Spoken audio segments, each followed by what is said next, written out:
Bienvenidos al podcast de Frank López. Hoy en el programa de hoy tengo una invitada muy especial. Por muchos años la admiro, la sigo. Es una gran comunicadora, una líder extraordinaria en el sur de la Florida, amante de la libertad, una mujer de fe, una mujer que es una comunicadora por excelencia. Así que recibamos a Ninoska Pérez. Bienvenida, Ninoska. Gracias, qué introducción más bonita. Gracias por estar con nosotros. Es un placer. Para nosotros es muy importante que tú estés acá. Número uno, porque te admiramos muchísimo, sabemos tu trayectoria, pero tú representas una mujer profesional, una mujer valiente. En el programa radial tuyo diario por Univisión Radio, Radio Mambí, pues tú hablas temas bien difíciles, temas bien confrontantes, ¿no? Háblanos cómo comenzó tu carrera periodística. Bueno, yo siempre el periodismo me encantaba y quería hacer periodismo, pero como todo, uno piensa en la televisión, escribir, me encanta escribir. Pero la radio, cuando yo escuché la radio aquí en Miami, que en aquella época era un mundo que era estrictamente de hombres que hablaban de política, y no había mucho espacio para mujeres. Yo estaba loca por hacer radio. Me encantaba la inmediatez esa que hay en la radio, que el oyente te llama, que tú puedes resolver un problema, que tú puedes... Pero había lo que llamaban los programas con temas de mujeres. Y yo decía, bueno, yo no sé qué temas son esos, pero yo quiero hablar de política. Por supuesto, en aquel mundo donde venían hombres que tenían toda esta experiencia, que habían venido de Cuba, que sabían el tema, no fue fácil. Pero gracias a cuando aquello era una emisora que la dirigía Salvador Leo. Y es como todo, yo le planteé lo que yo quería. Y él me dijo, yo te voy a dar la oportunidad. Entonces había un señor que tenía un programa, que era un abogado que había sido muy famoso en Cuba, Luis Fernández Caubí. Y me dijo, no tengas miedo, tú lo vas a lograr, yo te voy a llevar de la mano. Y me acuerdo que él me presentó en su programa, lo cual ya de por sí era que él estuviera haciendo eso para decir lo que yo iba a hacer. Y fue, ¿cómo te puedo decir? Enamoramiento inmediato con este medio tan fabuloso que para mí es la radio. Hoy en día, la suerte que tenemos que lo podemos hacer a través de las cámaras, pero no hay nada como eso, como esa maravilla de que alguien te deja que tu voz entre en su casa, que tu voz lo acompañe. A veces hoy en día, como el programa se oye en todas partes, me llaman muchos camioneros que están por otros estados y me dicen, aquí te llevo en mi camión conmigo, me estás acompañando. Y digo, pero qué cosa tan maravillosa. Y sobre todo cuando hice transmisiones a Cuba, lo que representaba para esa persona que estaba arriesgando su seguridad en ese momento, su libertad, porque iba preso, de oír una emisora extranjera, de oír una voz que estaba siendo subversiva dentro de aquello. El contexto de tu programa, el contexto de tu carrera periodística, corrígeme si estoy bien o mal, ¿es un contexto político? ¿Es un contexto a favor de la libertad? ¿Es un contexto para anunciar el peligro y la crueldad de los gobiernos comunistas socialistas? Yo te diría que en vez de anunciar, yo creo en denunciar. Yo creo que el periodismo tiene una función muy básica. Cada vez que a mí alguien aquí me dice, bueno, porque somos objetivos y no decimos ni una parte ni la otra, no, perdón. Yo siempre voy a estar a favor de la víctima, no del victimario. Yo no le voy a dar ese espacio al victimario, porque por ninguna razón justificar lo que está haciendo. Y yo creo que por eso es que la gran responsabilidad del periodismo es que conlleva ese aspecto de asumir esa denuncia que tú estás haciendo. Háblanos de lo que pasó en Cuba. O sea, tú aquí en Miami eres una autoridad hablando de eso. Ahí en tu programa van presidentes, congresistas, senadores, presos políticos. Yo quisiera que la audiencia en toda Latinoamérica, donde se escucha esto, háblanos de qué pasó en Cuba. En Cuba pasó lo que ha pasado en muchos países en nuestro continente, lamentablemente. Que siempre suena muy bonito hablar a favor de los pobres, hablar a favor de aquellos que no tienen voz, pero cuando esa gente llega, los hacen más pobres y les quitan sus voces.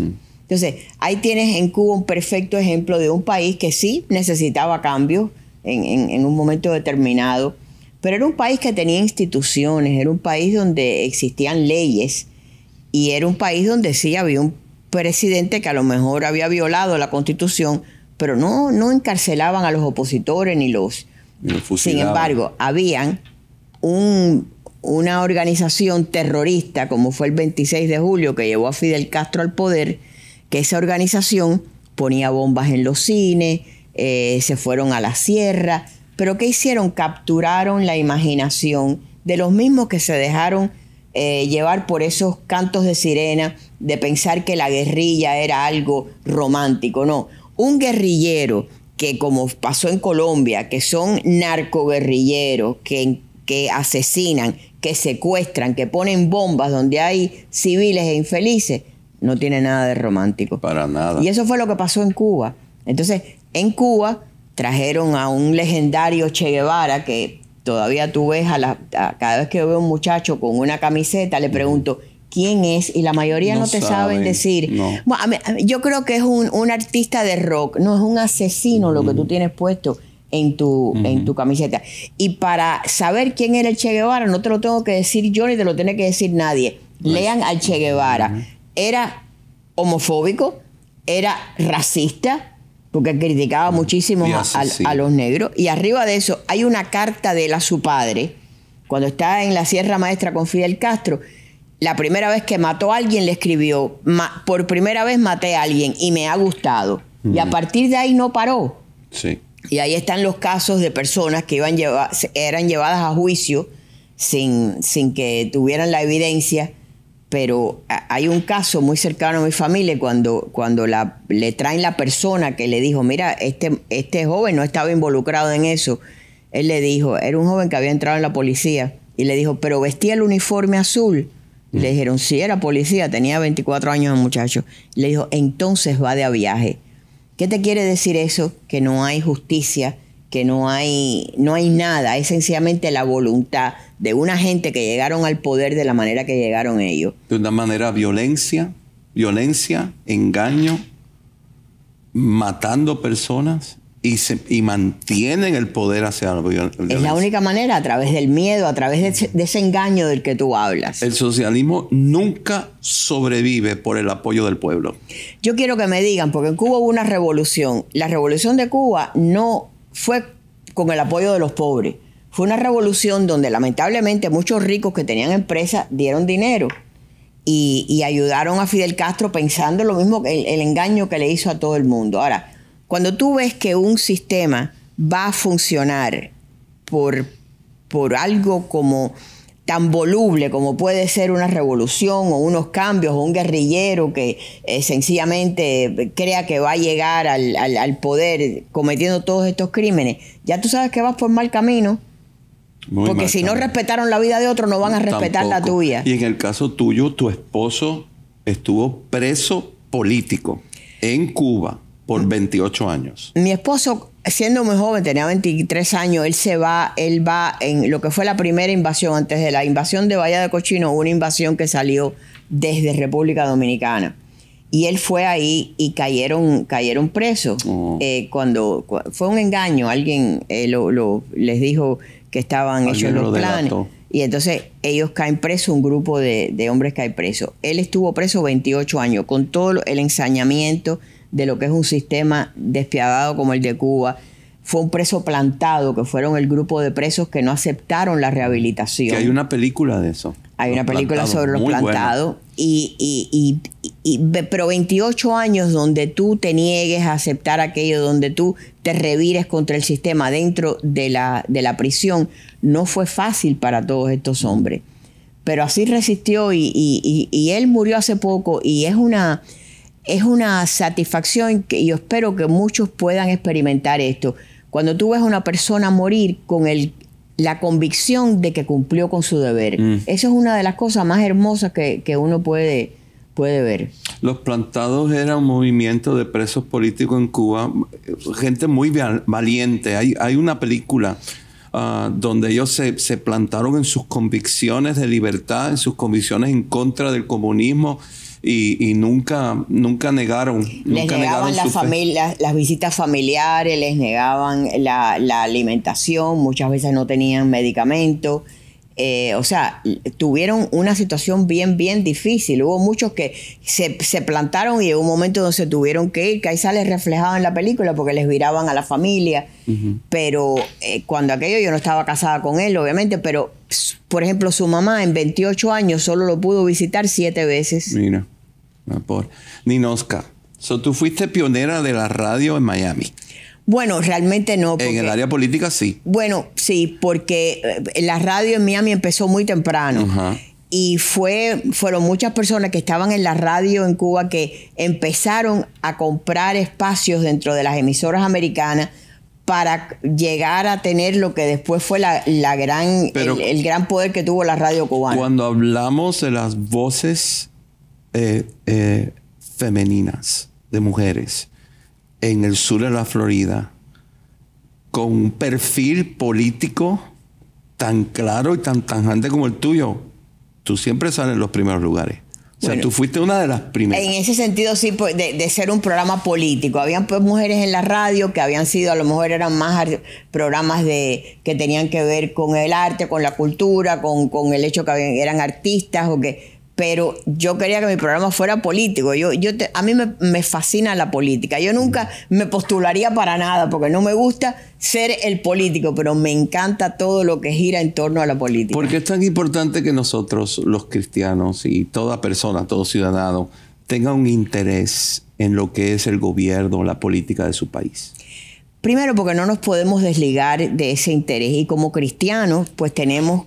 es un paso que hay que dar para poder que prevalezcan nuestros principios. Si tú ignoras la política, van a pasar decisiones y cosas que tú no tienes nada que ver. Por ejemplo, aquí en las escuelas se rezaba, aunque la escuela no fuera religiosa. Yo fui a una escuela católica de niña aquí, pero siempre, obviamente, tú vas ahí para eso. Pero en las escuelas públicas había un minuto de oración y cada uno invocaba a Dios de la manera que lo viera. Sí.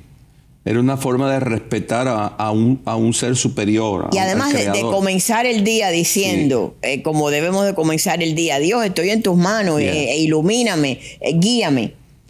¿Quién quita eso? No lo quitó una mayoría, lo quitó una mujer atea que decidió librar una batalla. Que tenía un puesto político. No tenía un puesto político. Era una activista. Pero era una activista que supo cómo darle la vuelta a todo eso. Y por eso es que nosotros no podemos ni dejar de participar, ni desvincularnos de la política. Porque vamos a estar claros, la política, no el presidente de los Estados Unidos, el comisionado de la zona donde tú vives va a afectar tu vecindario. Y por eso es que hay que involucrarse. Porque si no, otro va a decidir por nosotros. Es la parte donde yo veo que por qué se vuelve vital. Que otro decide por ti y no necesariamente va a tener ni tus mismos principios, ni tus mismas convicciones, ni tus mismos intereses. No. Y no cabe duda que hay una agenda muy planificada, muy bien financiada y muy organizada para implementar en todas las naciones de Latinoamérica y en Estados Unidos prácticas políticas de control, de manipulación y de la destrucción de familia. Porque si destruimos la familia, tomamos el país. Entonces, más que nunca nosotros, los que amamos a Dios y toda persona responsable, toda persona que ama a sus hijos y a sus nietos, tenemos que hacer algo para que nuestros hijos, las futuras generaciones, tengan un país mejor o por lo menos un país más justo. Ninosca, ¿cuántos presidentes has entrevistado? Bueno, de Estados Unidos he entrevistado al presidente Bush. Bueno, entrevisté a Reagan. No fue una entrevista de radio, pero lo pude ir a un lugar a entrevistarlo. Para una revista entrevisté a Reagan, entrevisté a Bush, entrevisté a Clinton, entrevisté a Trump. Cuéntanos algo de cada uno, algo bueno así, algún... Bueno, el presidente Bush fue un presidente que él tenía una gran simpatía por los cubanos y le encantaba el tema de Cuba. ¿Este es el papá o el hijo? El hijo. Okay. Y conocí al papá también, pero no lo entrevisté. Pero el hijo tenía una gran simpatía por el tema de Cuba y trataba de ayudar en lo que podía. Él quería entender más Y lo entrevisté varias veces, pero la mejor de todas fue que cuando él ya se fue a despedir de la presidencia unos días antes, llamó a mi programa de radio. Y entonces cuando yo digo, ¿quién es? Dice, es el presidente. Y entonces todo el mundo empieza a llamar al emisor, porque yo hacía muchas bromas llamando a Cuba para que la gente entendiera. Y entonces todo el mundo empieza a llamar a la recepcionista. La están engañando, le están corriendo una máquina. No puede ser que es el presidente. Pero fue muy simpático porque él llamó al programa. ¿Y para qué llamó? Para despedirse de los cubanos, porque si ya terminaba su presidencia. ¿Y cómo lo hizo él? Dame tu opinión. ¿Cómo fue? ¿Cómo lo hizo él en referente al tema de Cuba, en referente al tema de los latinos en Estados Unidos? Yo creo que lo hizo muy bien. Lo hizo de la manera... Y él tenía un gran respeto por los latinos. Él es un hombre que adora Texas, es un verdadero tejano. En ese pueblo donde él vive lo quiere todo el mundo.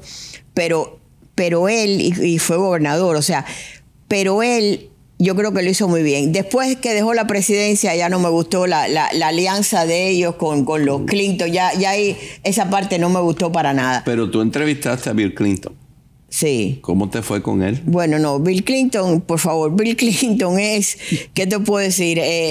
Un desastre en el tema de Cuba. Era una persona que no le interesaba más allá de lo que era, no sé, fue, por ejemplo, estando Bill Clinton en la presidencia, pasaron cosas terribles. Derribaron a 2 avionetas con ciudadanos americanos en espacio aéreo internacional. Y ese señor no supo qué hacer cuando tenía todas las posibilidades para responderle a ese régimen como lo había hecho. Ninoca, tú que estás en este mundo de periodistas, en este mundo ahí con presidente, ¿por qué? ¿Por qué no supo qué hacer? ¿Cómo es posible que el presidente de Estados Unidos no sepa qué hacer cuando le derrumban 2 avionetas de ciudadanos americanos? Bueno, porque ¿qué es lo que pasa ahí? Porque esta izquierda liberal que se coquetea con el socialismo tiene este concepto, y muchos de los asesores de él en ese momento, que con Cuba había que tener un acercamiento. Entonces, ¿para qué vamos a crear un conflicto? Pero si ya el conflicto te lo habían creado, el conflicto te lo crearon cuando te lanzaron un éxodo masivo, el conflicto te lo han creado en múltiples ocasiones. Pero es ese concepto de que no, mejor no vamos a crear este conflicto. Entonces, ¿qué pasa? Que después sucede algo peor. Hundieron remolcadores, derribaron avionetas, constantemente crímenes atroces a 90 millas de los Estados Unidos. Pero además, cuando tú tienes un país como Cuba, donde tú no lo puedes llamar un gobierno, es un cartel, es un crimen organizado, y tú lo tienes a 90 millas de tus costas, y en este hemisferio nada bueno va a pasar. Y ahí tienes, de ahí sale Maduro, de ahí sale el paraíso que tuvieron los guerrilleros colombianos para la droga y para ir a cometer los crímenes que cometían, y tenían un refugio en Cuba. ¿Cómo te fue con Trump? Háblanos de tu entrevista con Donald Trump. Bueno, Donald Trump es una persona que él se tiene que sentir cómodo para poder dar una entrevista en la cual él si no, él es una persona que se siente tenso en muchos sentidos. Pero yo lo había conocido porque cuando en los años 90 él se habló de que a lo mejor se postulaba por un partido independiente, y yo estaba en la fundación cuando aquello, y lo invitamos a venir a Miami. Y en esa visita él vino a Miami y no habló necesariamente de que se iba a postular, porque no era nada que se hubiera hecho público, pero él estaba considerándolo. Pero vino a Miami, hicimos una recepción en un hotel en el Convention Center que está en la 72. Bueno, aquello se llenó de cubanos, pero fue una simpatía inmediata por aquel hombre que no era político ni nunca había hablado de ser político, pero habló del tema de Cuba. Y él había escrito, la razón que lo invitamos es que él había escrito un artículo en el Wall Street Journal, que después lo publicó el Miami Herald, las razones por las que yo nunca invertiría en Cuba. Donald Trump, en aquella época. Y en aquella época, cuando él escribe eso, él habla precisamente del por qué Cuba es un país donde no se debe invertir, que robaron propiedades, que no hay leyes, que no... Por eso es que uno tiene que ser, y te vuelvo a la palabra de denunciar.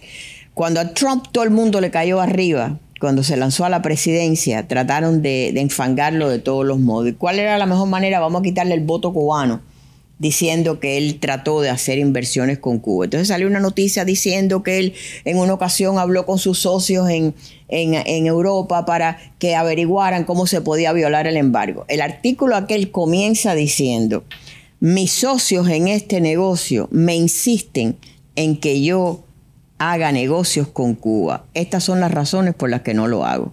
Entonces, yo creo que en el periodismo tú te puedes equivocar por la inmediatez de las cosas, tú puedes, quizás te faltó información, pero cuando tú tergiversas la información o cuando tú mientes deliberadamente, ahí es donde está el daño. Y eso fue lo que pasó desde el momento que bajó la escalera Trump. Los medios liberales de este país acabaron con él. ¿Por qué?